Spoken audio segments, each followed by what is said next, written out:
And our speaker this evening is Courtney Wesner, and she is the ag agent in Orange County, and she will be talking about goat production for us. Thank you, Sarah. I appreciate that. Let me go ahead and share my screen here.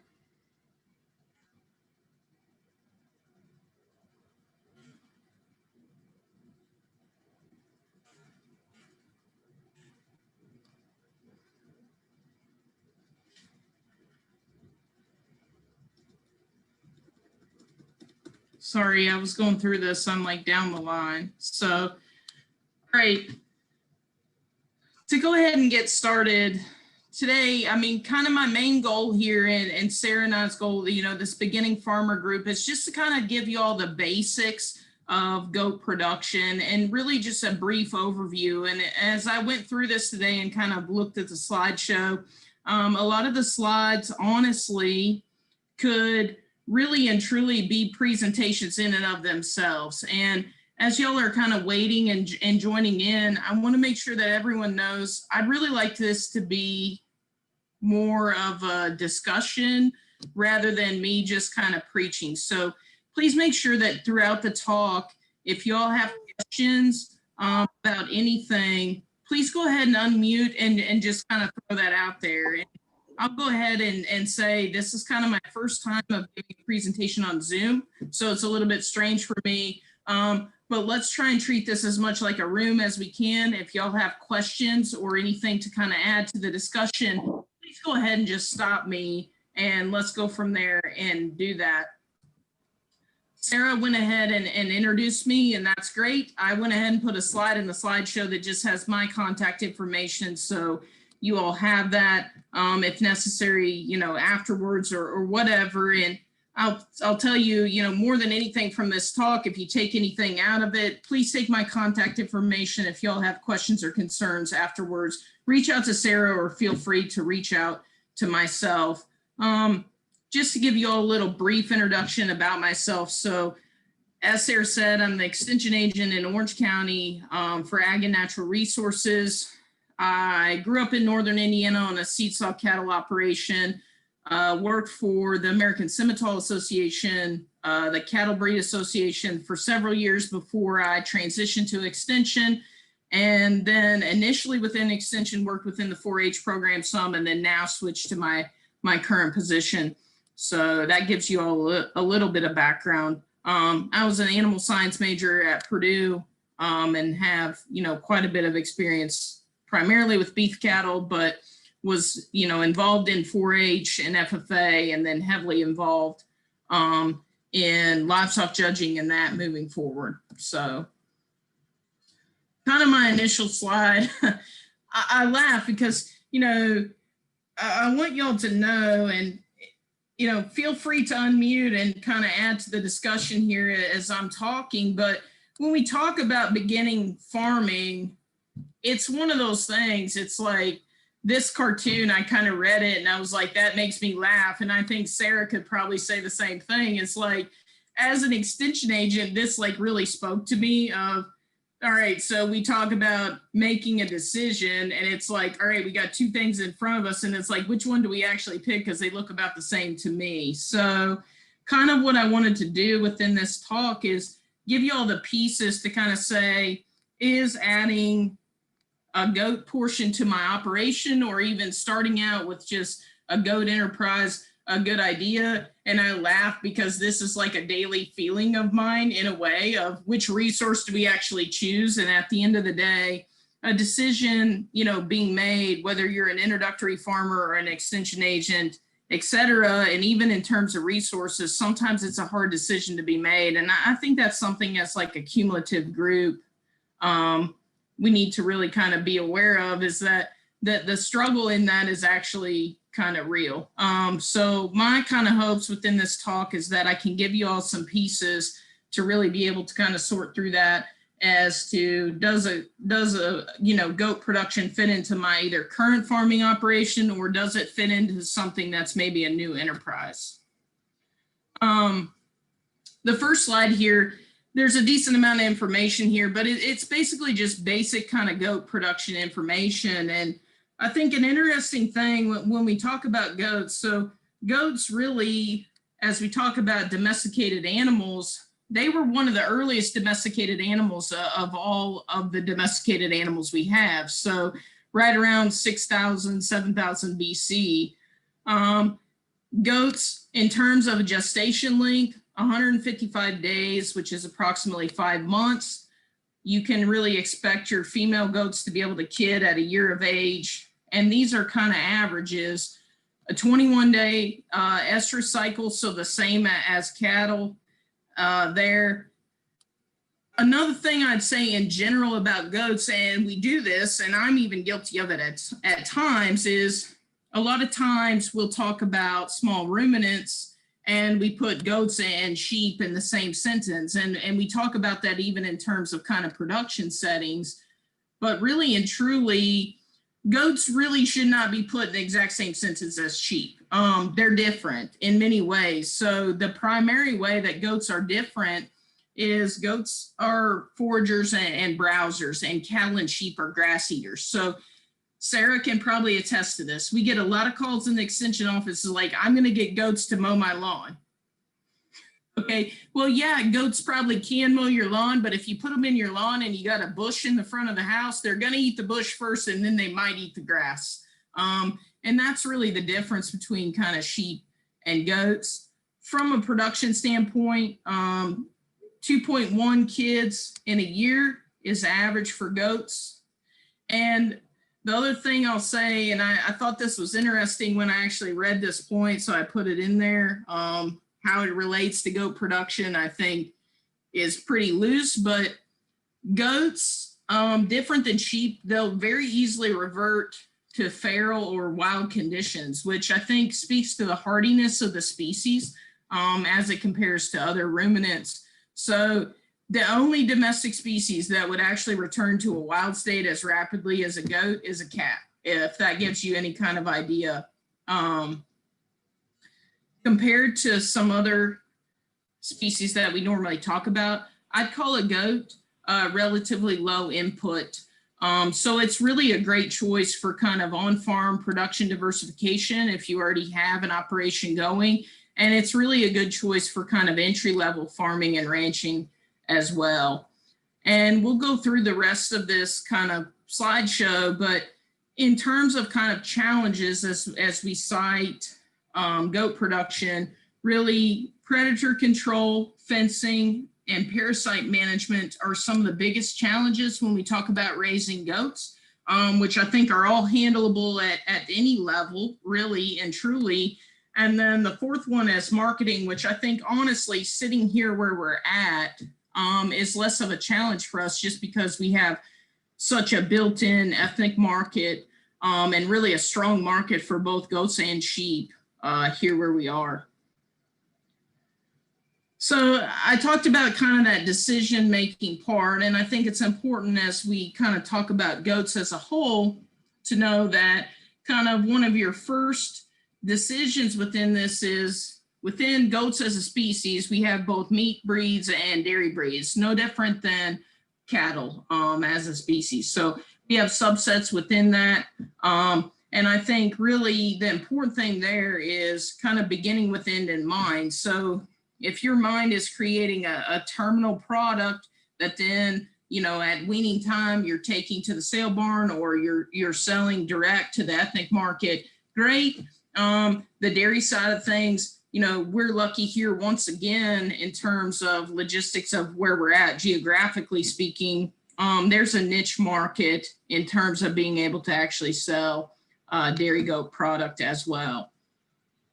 So I won't go through all these on the slide here, but these are some of the most predominant meat goat breeds within the United States. And you'll see as I go through the slideshow here, I incorporated at the top of the slides some resources and kind of references for you. Oklahoma State across species, as we talk about breeds, which I think, you know, breeds are an important kind of subject and topic as we talk about any type of species, of just kind of starting there and saying, what do each one of these breeds bring to the table and how could they maybe fit in terms of my end goal? So meat goat breeds, those are some of the most prevalent ones in the United States. So there's the Spanish and brush goat, the Boer goat, which is probably the most predominant and prevalent at this point in time when we talk about meat goats, a Kiko, a Savannah, a pygmy goat, and then a myotonic goat, which also known as a fainting goat. And I kind of put this in here as I was reading. If y'all can't sleep at night or are bored or an extension agent like Sarah and I, you could take some time and read. I put the kind of descents and the origins of these goats, which honestly is important when you think about breed subjectivity and potential of saying, where did they come from? If you think about livestock in general, a lot of times they obviously match their environment. Okay, so natural selection and those kinds of things, but that goat is kind of unknown origin and it's up for debate. And actually there's kind of a lot of stuff on it about the internet and that. And then these are the predominant dairy goat breeds on this slide. So the American Dairy Goat Association actually handles the breed registry for all these dairy breeds of goats. The most prominent dairy breeds within the United States, the Nubian would be the largest, and then kind of left to right from there. But, obviously it's interesting if we flop back and forth between slides, I don't have to tell you, if I put this slide up without meat goat on it, obviously differences in terms of composition, obviously more muscle and mass in the meat goats. And then dairy goats, obviously more feminine and angular in terms of their design and really fit what they're made to do. So past that, I think really when you kind of get a baseline reading for breeds, I think the next question as beginning farmers or as a new goat operation that we need to kind of ask ourselves is, are we going to go kind of the purebred or the commercial route of production? And between those things, I mean, this is something, in all species is kind of a decision to be made in beginning farming. And there's differences from an input level. And then there's differences, past that too. But I think, Sarah and I were talking earlier today, for the most part within Virginia, and if we're talking about the average farm operation, I think commercial production. So between the two of those, I basically mean a registration paper and some added expenditures at the beginning, and then some added expenditures on the marketing end if we're talking about the purebred side. And that's no different irregardless of species. And then commercial production, we're talking about utilizing, maybe multiple breeds and heterosis and that. So on this slide, you'll see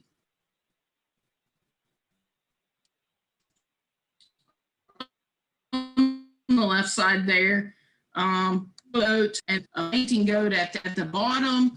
And then on the right side of the screen, you'll see master meat goat, which is a cross between those purebred breeds on the left. And I put that kind of link down there at the bottom because I think the interesting thing when we think of purebred livestock and some of the benefits of actually having purebred livestock, it's that really and truly we have a database and kind of a platform to have expected breeding values or EPDs or like numerical data and a place to maybe put performance type, physical data in a database and be able to kind of sort the value of livestock based that way. It's interesting because now, and especially within the goat world, there's a lot of databases and kind of physical ways to actually, for some of these composite breeds of goats, so for some of these cross breeds of goats to actually go ahead and report that performance data as well. So when we talk about, and I've talked about a lot of this, I'm not going to beat a dead horse here, but when you really think about selecting a breed, and I'll go ahead and preface this whole thing with, from a beginning farmer standpoint, I spend a decent amount of time here on breed selection, and I spend a decent amount of time because I do think that it's important. In terms of really beginning with the end in mind, how are you planning on marketing that livestock and then selecting breeds that are complementary in either way? And I think past that, I had a couple discussions actually earlier this week. I think some of the things that kind of feed into this are the availability of those breeds to our region. How close are they, and how profit worthy, and how much money can we actually spend to import genetics and livestock to this region? So talking, native to Virginia or the Mid-Atlantic region and non-native livestock. And I think it's important to kind of realize that there is differences. That natural selection pressure based upon a region. When I worked for American Simmental Association, I traveled all over the United States, from Utah to Montana to Virginia, and the type of cattle were different, and goats are no different. Any species of livestock is really no different. And I think, if you have the chance to be able to purchase native livestock that's proven itself within the region, that's noteworthy. I think past that, when you talk about breeds, do your research. And like I said, there's a multitude of sources available. And from there, we can definitely, as Extension, we can definitely help you with some of that. And then the other thing I really wanted to bring to the table, and it's interesting because heterosis, which by that I mean, the maximization of two traits or crossbreeding, the consideration of that on profit is really important. So composite livestock bringing that level of heterosis to the table in both their offspring and maternal heterosis. So if we talk about in a goat scenario within a set of does, if we go back to that last slide of those Texmaster meat goat does, those does would have an inbred level of further longevity, further productivity. We've maximized heterosis and we've maximized our kind of output there. And I think utilizing that within a system that fits within your farming operation is really important. And kind of matching the does that you use to your environment, and then maybe even taking it a step further. Maybe you use purebred does and a terminal type buck if you're selling market goats, and matching the kids that you produce to your target market. Market availability, I think that's important. So, we as extension agents say all the time, let's begin with the end in mind. And we do that from our own spot when we're kind of consulting and helping. And I think that's so important. It's like, what am I trying to do here? And just kind of working backwards from that. And that'll really help you in terms of getting the right initial stock to be able to kind of match it and meet your market. Past that, obviously within those breeds, there's differences in terms of inputs and outputs. So most of the time, higher input livestock is higher output type livestock, and lower input livestock is lower output. So by that, I mean, if you had a set of does that, really could live on nothing, they're probably not going to wean the heaviest kids at weaning time, and vice versa. And I think it's important to kind of match that with your labor availability and also the resources that you have available on your current kind of operation. And I laugh all the time, once again, kind of a cattle background, but it all bleeds through, no different. Good livestock is good livestock, and bad livestock is poor livestock. So even when you're utilizing heterosis, which I can take an average, and I can get pretty good when I utilize heterosis in that kind of selection decision. But I think it's so important to kind of start with a good base in all of this. And that's regardless of breed composition. And I think that's really important across the board when we talk about this group. And, you know, some of you may have goat interests and some of you not, and it doesn't really matter. Heterosis can cover up a lot and it can help us a lot in terms of profitability. But I think just remaining true to the fact that good is good and bad is bad. And we need to kind of start with good as best we can. So just a couple slides here going through kind of phenotypic appraisal of both meat goats and dairy goats. And I think it goes without saying that really kind of meat livestock, we obviously want it to look like to look like what it's made to do. So from this, you can see we talk a lot about muscling, and the one thing that I always try and say when we talk about evaluating livestock that's made for market purposes and beginning level of that, a good place to start is, you know, the livestock has to have a kind of suitable base. So livestock that's wide in terms of their chest and wide about their base and has enough bone work to actually carry the muscling that's going to drape over that skeleton. So more or less, I mean, that's pretty much what this kind of slide is saying.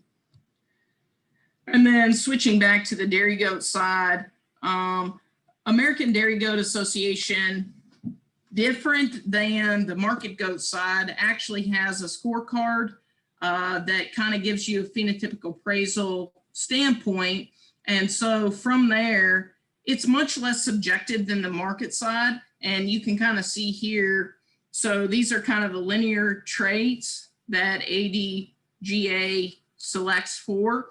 The middle of these kind of illustrations that you see being the ideal. And really what I wanted to kind of get as a takeaway from this is at the end of the day, I grew up showing livestock from the time I was, you know, up to my parents' knees. And it's interesting because I'll tell you all of these things and why I kind of bring this up, and this bleeds over across multiple species of livestock. It doesn't matter what we're talking about. And it doesn't matter if you're talking about a purebred or show ring setting or a commercial setting. These types of traits, that they didn't just fall out of thin air, you know. So really and truly, they're developed from really getting at us being able to have that kind of structural and functional durability, which affects profitability, and really from like form to function. So phenotypic appraisal, you know, when we're talking about beginning farming or selection, it seems kind of far-fetched, but I'll tell you, I think it's a decent place to start in terms of deciding what kind of base stock to buy, because it's designed around really real-world profit-driven traits when it's best utilized in that function.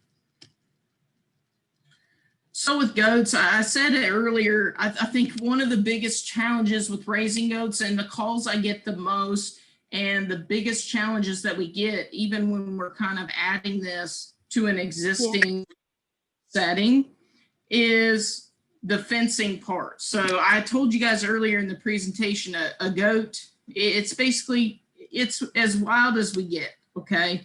I'm not saying in terms of actually, you know, that you can't keep them in, but I'm saying fencing is one of the things that we have the most challenges with when we talk about goat production.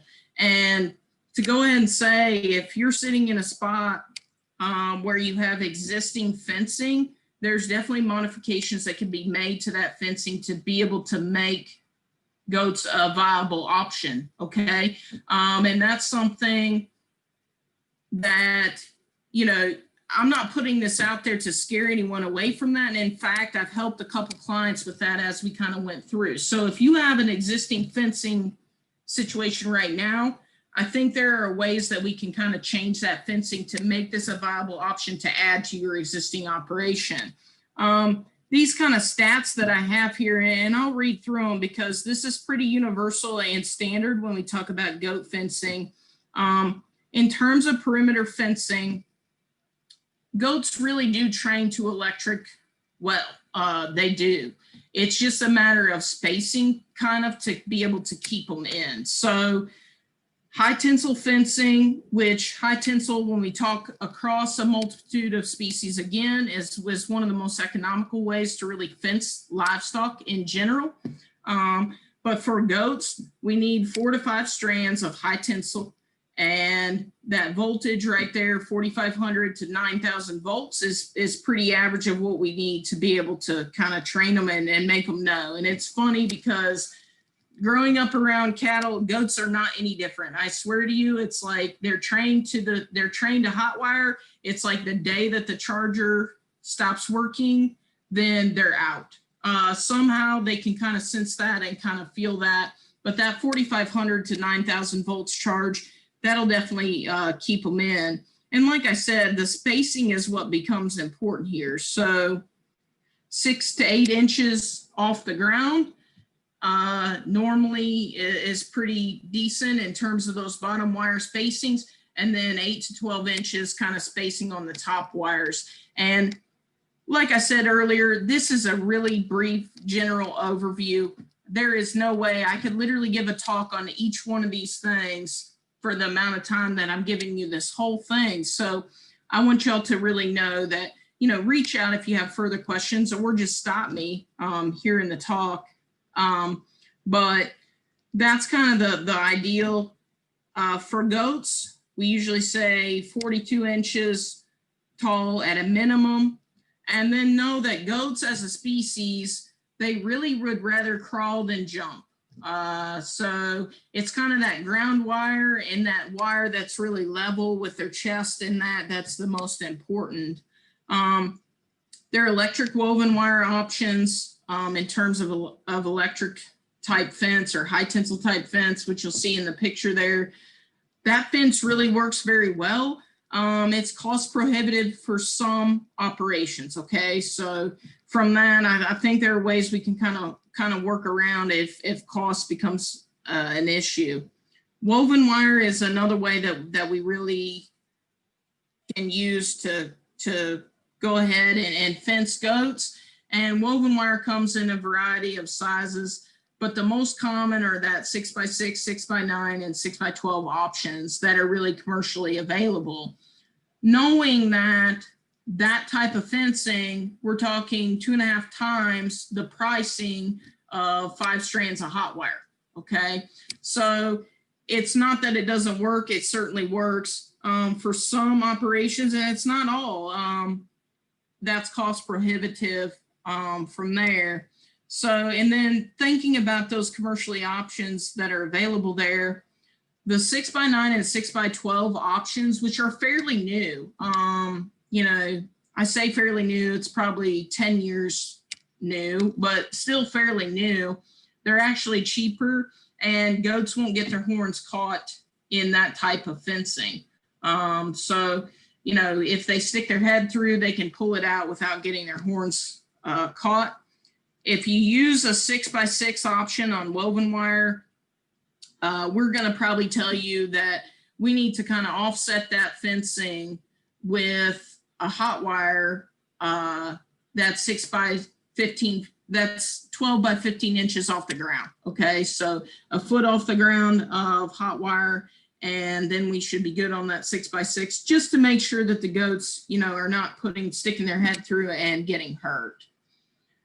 Another really important thing with goats, it doesn't really matter, goats, sheep, cattle, whatever we're talking about in terms of a ruminant, is going ahead and using cross fencing in the sections of grazing that we have available for a multitude of reasons. In small ruminants, really the primary reason for that is parasite control, so that, you know, we're not getting an overly parasite load on a stitch of grass that we're overgrazing. And, you know, from extension purposes, we'll tell y'all, don't let that grass get, you know, shorter than about 4 inches, and then we need to move them. So using that cross fencing within your available pasture is a good way of really being able to manage that. And I think you know, this is something that kind of amazes me. I tell y'all, they're hard to keep in, but like I told you, they train to electric well. So I've been on some places and some properties where with only 2 strands of hot wire, we've been able to really successfully cross fence and rotationally graze goats. Past that for equipment, and I didn't say this at the beginning, but I think one of the benefits of really small ruminants and goats in general is that the amount of equipment that we need to really successfully raise goats and or sheep is so much less significant from a resource standpoint than what we necessarily need to raise cattle. And I think that's really where the benefit of goat production comes in. Like I said, the fencing is really a predominant one. Past that, really all we need is some feeders and waters, and simplistic, yes, but basically within that, you know, feeders, there's a multitude of types of feeders. And if you get to that point and you have questions, we definitely have publications on this, but you know, there's fence line type feeders, there's round feeders, there's ground feeders, there's a lot of different ones. But at the end of the day, you know, I'll tell people, it's like we can take basically a lot of reused goods and make a feeder or water for a goat or a sheep. The only real thing there is we're limiting waste and keeping that feed off the ground to kind of minimize our parasite load in those animals. Water, this is kind of a general statement again too, but you know, water is really the most limiting factor in livestock production. Sheep and goats, no different than any other livestock. So, you know, you can have natural types, spring waters obviously have to be at the right height.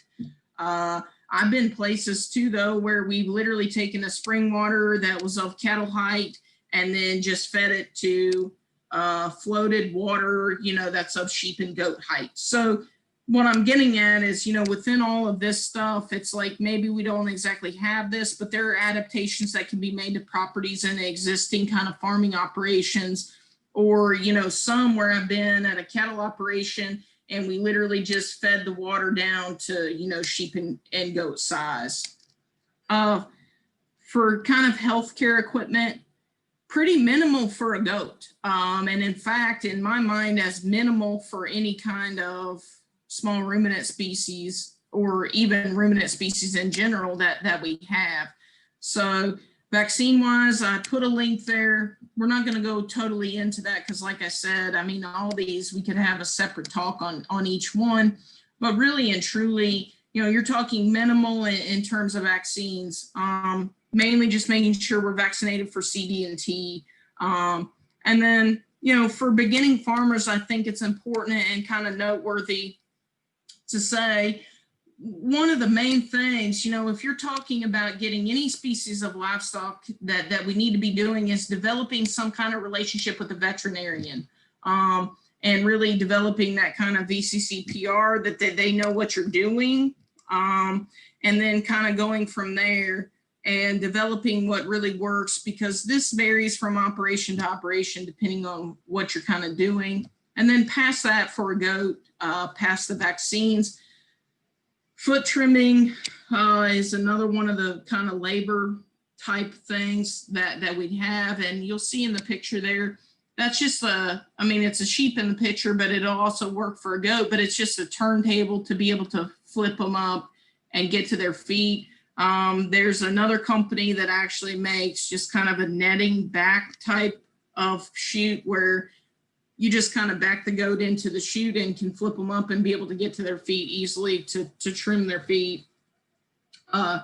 Castrating, deworming, and tagging equipment, which is all really minimal when we're talking costs in terms of raising livestock. And then past those initial kind of things, predator protection is important when we talk about sheep and goats. No different than sheep. Really, a donkey, llama, and alpaca or dogs will all work. And really recently, I've seen a lot of people have really good success with a donkey. And of those things, a donkey is probably the most kind of cost-effective measure. to be able to do it with. Shearing equipment, not necessary for most of those breeds we said, unless maybe you're showing, you have purebred livestock for show or whatever, or you have a fiber breed of goat. But for the most part, when we're talking about commercial goat production, really not necessary. And then handling equipment, which really and truly is different based upon kind of operational size.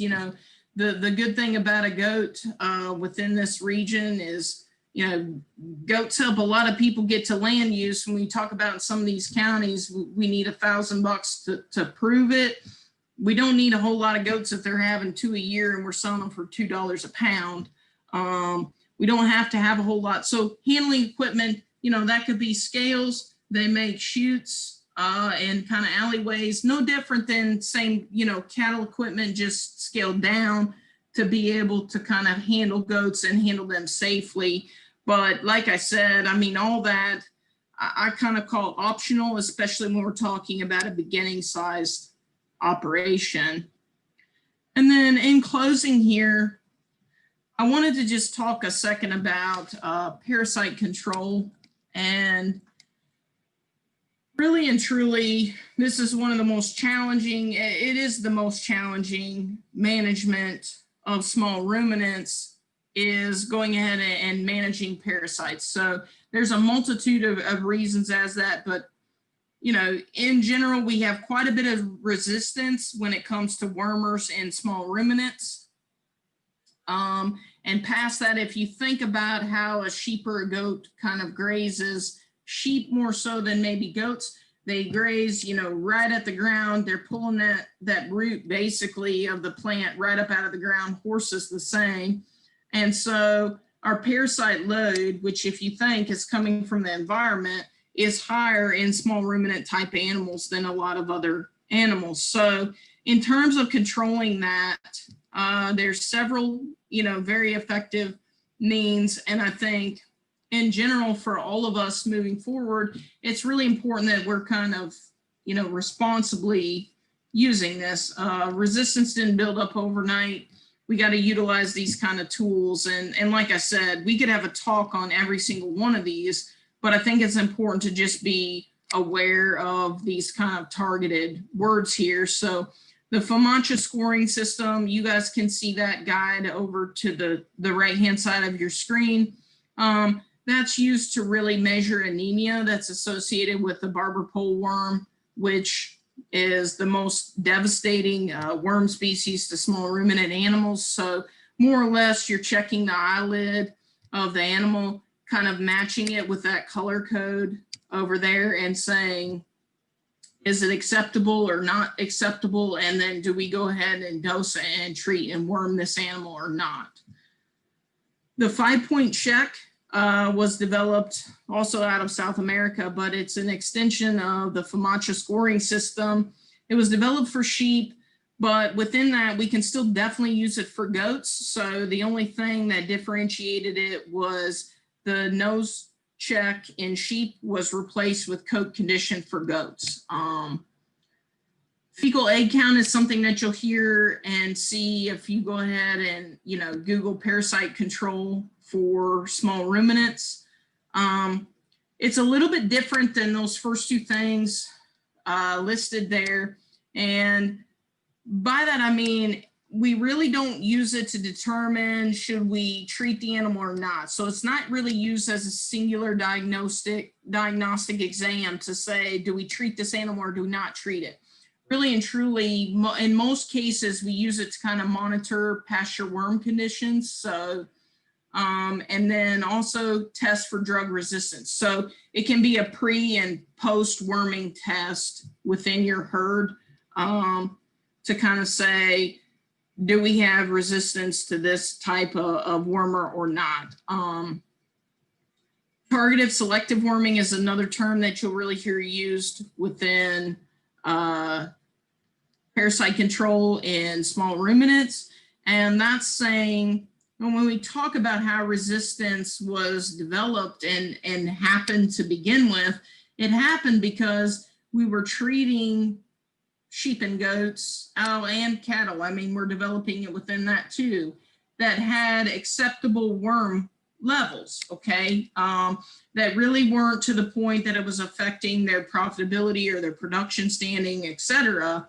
And we went ahead and wormed them anyway. Well, when we wormed them, basically all we did was leave the worms that had some level of resistance. So over time, that's really how we developed that resistance. So targeted selective worming is utilizing these things to say, are we at an acceptable level of parasites? Parasites are, I mean, it's a given. It's a given within this, it's going to happen. You talk about animals that graze pasture for a living, it's bound to happen.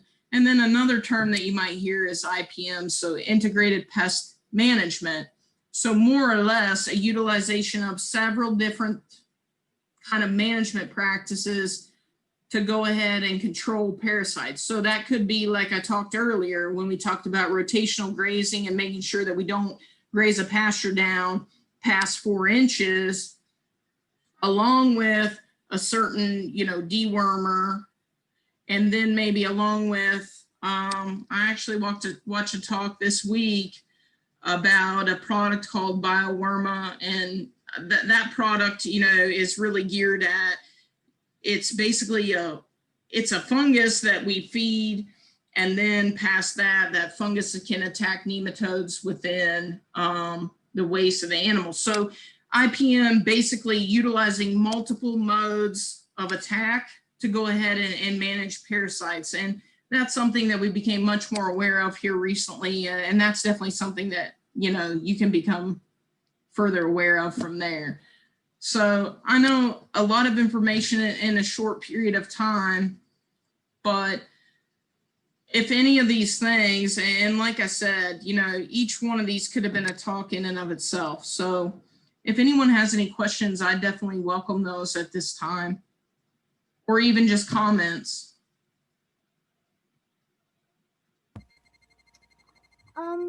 What would happen while you're milking if the goat kicked you? Okay, that's a good question. So really and truly, I think, that's kind of a natural thing. If you think about a goat's udder being really, really tight, when you're going to milk, the good thing about a goat as it compares to a cow, I don't think it'd probably hurt you too bad, okay? I think goats and cattle both get trained to milking, and it's kind of that release and the release of endorphins, and it's like, okay, this feels pretty good and it's decent. So I think over time, with milking and training a goat for milking, that gets better over time. Okay, that's a good question though.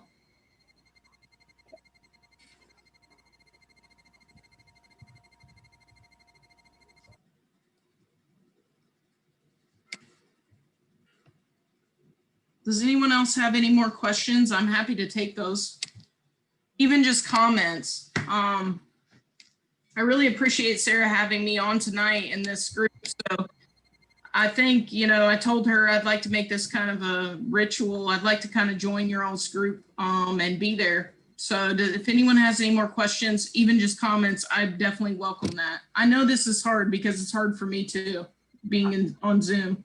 I was wondering, we've got 3 Nigerian dwarfs, and we also have a couple of low-line miniature Hereford cross cattle. So we're doing a little multi-species grazing. Right. With putting up say the netting, how would that work with the cattle along with the goats? It definitely still work. Okay. That netting is really good fencing. I mean, We happen to have some, so. Yeah, well, good. That's good. It's not, I wouldn't anticipate the cattle messing with that. I mean, Okay. Cattle really no different than goats. I mean, they train to that electric pretty fast. And honestly, I think that netting for your miniature cattle, I mean, I know height wise that's a little different, but I still don't feel like, I feel like if those cattle in general, they're going to touch that fence with their nose first, Yeah. and they're going to learn really quick. They don't need to touch it. I think it's still We've got one area that doesn't have a full fence all the way around it. So just trying to be able to fence off one side of it with the electric would be helpful. So I think it'd work. Yep. That's a good question. Thank you. Hi, Courtney. My name's Sarah. I'm sorry. I joined late, so I missed the first half. That's okay. Her presentation, and I know Sarah's going to make it available later, so I appreciate that because I'll have to catch up. That's okay. I jumped in just when you were talking about fencing, and yeah, it is like I've been raising goats for a little while now, and I gotta say fencing is like the number one thing to make sure you have that in place before you go out and get some goats, because I've had so many people, you know, it will come and get goats from me and be like, oh, we're going to put fencing up. I'm like, no. Put your fencing up first and then come and get some goats, because goats need good fencing. But I just thought I'd share what we use. We use the 4-inch woven wire, you know, that you can typically find at Tractor Supply. But what has really saved us, because we want this fencing to last a really long time, and goats really love to scratch and itch and use those fences to rub their backs, you know, get to the itches. What's really helped us is that we have an offset hot wire on the inside of the fence. That's about, I guess it would be about 1.5 feet off the ground. So like you were just saying, you know, like right in that zone. And then we also have an offset hot wire along the top around our buck pen. Because good point. I'm glad you brought that up. Bucks, you know, will find any way they can to get over that fence and over to the does when they're in rut, like our big guy is right now. So that's been a lifesaver for us, keeping him contained, and that offset hot wire on the inside to keep our does off the fence from rubbing it. And it's I guess we've had this fencing up for 3 years now, and it's holding up fantastically. Good.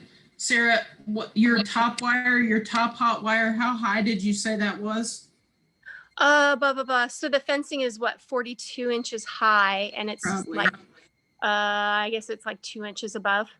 Okay. Yep. Yeah. We've got a top hot wire. I think we've got some of the 49-inch tall fence, and it's just right at the top of that, and it offsets a couple inches in to keep them in, just in case. It's funny with those Nigerian dwarfs, they have a home area, and we had them across the yard one time with some of the electric netting, and they were fine until about dusk, and then they wanted to come home to the other side of the yard, and so they would just get shocked until they got through it. But it wasn't probably hot enough, so that was. But they've been fun. But we've used some of the that Stay Tough Goat Tough fence. That's the 6x12 stays wide with it starts at 3 and goes up. Yeah. We did that for, you know, so we can, if we wanted to do pigs or goats or cattle, it kind of covers everything. It helps out a lot with our animals. It does. But it is an investment, like you said. But I've chased enough livestock in my life, so I decided it was worth the investment, at least for the perimeter fence everywhere, not to have them running down the road, because, you know, it's easy to replace bushes, but when they start playing King of the Mountain on the neighbor's car, that's a story. Yeah, good fences make good neighbors. Yeah, exactly. Yes. No, I feel y'all. So I have a rental property where I have cattle, which rental property is hard because what you all are talking about right now, no way I'm convincing my landlord of that. No. And it kind of keeps me up every once in a while at night, like when I'm weaning calves or whatever, because I can hear 29 from the property and I'm like, this is not going to end well if it's not okay. But I'm always amazed because even with those cattle, as long as the fence is hot, I can keep them in 2 or 3 hot wires. And I think a goat's the same. I think they're all kind of the same. It's like they kind of train to that pretty decent. So okay. Yeah, we never really worked to train ours to the electric, so yeah. We're 8 years old now, so maybe too late. No, I don't think so necessarily. It's not going to be fun at the beginning, but I think they'll train to it. I mean, as long as they're happy and they have plenty to eat, they don't want to go anywhere. So right. That's the key. I missed a little bit of the first part, but I really appreciated it. Nice talk. Yeah. Thank you all. Anyone else have any questions?